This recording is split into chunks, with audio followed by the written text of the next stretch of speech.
SBI presents Tokyo Olympic 2020, the banker to every Indian. Jasbir Singh भी हमारे साथ जुड़ चुके हैं। फॉर्मर बॉक्सर रहे हैं, भारत के लिए भारत की नुमाइंदगी कर चुके हैं। जसबीर भाई, बहुत बहुत स्वागत है। और कितना बड़ा दिन, कितनी बड़ी कामयाबी मानते हैं लवलीना की? सबसे पहले धन्यवाद जी भाई साहब।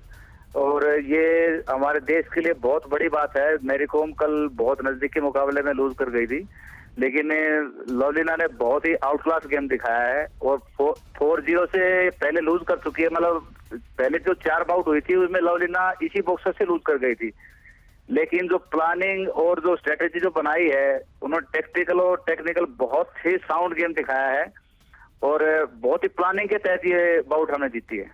तो क्या उम्मीद की जाए कि अब अगला जो बाउट है, जो सेमीफाइनल में पहुंची हैं लवलीना, उसमें क्या लग रहा है आपको कि मतलब तैयारी है, सपने देखे जाएं सिल्वर मेडल के या गोल्ड मेडल के? देखिए, उम्मीद तो हमें करनी ही चाहिए, क्योंकि जिस तरीके से क्या ना लवलीना की जो बाउट थी वो मैंने देखी थी, उसमें मुझे लवलीना का यूं लग रहा था कि बहुत भूख है उसके अंदर और उसमें करने कुछ माता उसके जो फेस रिएक्शन थे बाउट के बाद में जब वो जीती थी, तो उससे उसको लग रहा था कि हाँ मैंने 100% दिया है और मैंने उसमें सफलता पाई है। तो अगर इसी भूख को जिंदा रखती है तो निश्चित रूप से हमें मेडल का रंग जो है वो गोल्ड और सिल्वर में मिल सकता है। अच्छा, मुझे इस बात को समझाइए कि एक तो खिलाड़ी का अपना, जिसको हम लोग खेल की भाषा में कहते हैं कि ये उनकी सीड है, ये उनकी रैंकिंग है, लेकिन क्या रिंग में उतरने के बाद ये रैंकिंग और ये सीड भारी पड़ती है, या खिलाड़ी के अंदर जो मनोबल होता है, उसका जो जोश होता है, जिसका जिक्र आप भी कर रहे हैं, जब वो जीतने के बाद जिस तरीके से उन्होंने अपना जज्बा दिखाया, आपको लगता है कि ये जज्बा ये जोश ये भारी पड़ जाता है कई बार? देखिए, रैंकिंग का जो क्या नाम है, रैंकिंग ज्यादा कॉम्पिटिशंस खेलने से और उसमें मेडल आते हैं ना, तो तब मिलते हैं। कई बॉक्सर इंजर्ड होते हैं लेकिन वो बहुत अच्छे होते हैं, कॉम्पिटिशंस नहीं खेल पाते तो उनको पॉइंट्स नहीं मिलते, उनकी रैंकिंग थोड़ी डाउन होती है। लेकिन जहां तक लवलीना की और उनकी बात करते हैं तो लवलीना का जोश जो है वो देखने लायक था और लवलीना मेरे ख्याल से 6th रैंक पे है। तो इसने जो गेम दिखाया है वो पहले 4-0 से लूज कर चुकी थी, मतलब जो पहले 4 बाउट्स हुई थी उसमें लूज कर चुकी थी, लेकिन इसमें जो प्लानिंग जो की थी ना वो अल्टीमेट थी और उसने एग्जीक्यूट जो किया रिंग में वो भी जबरदस्त था। तो इसी वजह से लवलीना को बहुत फायदा हुआ। लेकिन जहां तक रैंकिंग की बात है, रैंकिंग में आपको ड्रॉ में क्या ना बेनिफिट होता है, उसका फायदा मिलता है।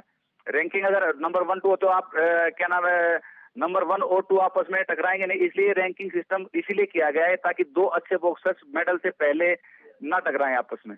अच्छा, मुझे एक चीज और समझाइए। मीराबाई चानू ने पहला मेडल जीता भारत के लिए, वो इंजर्ड हुई थी पिछली बार। लवलीना भी 2019 में इंजर्ड हुई थी।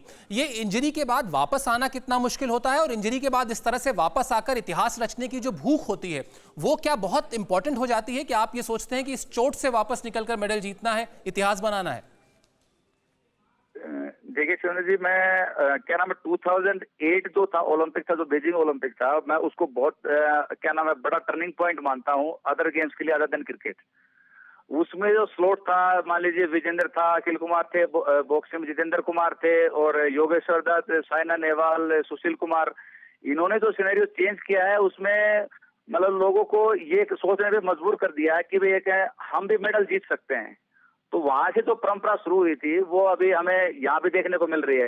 जो अभी को जो यंगस्टर्स हैं और जो सरकार जो मोटिवेशन दे रही है वो प्राइज मनी के रूप में लगा लीजिए, जॉब के रूप में लगा लीजिए, तो वो बहुत बड़ा मोटिवेशन है और सभी लोगों में ये भूख है कि हाँ हम भी कर सकते हैं।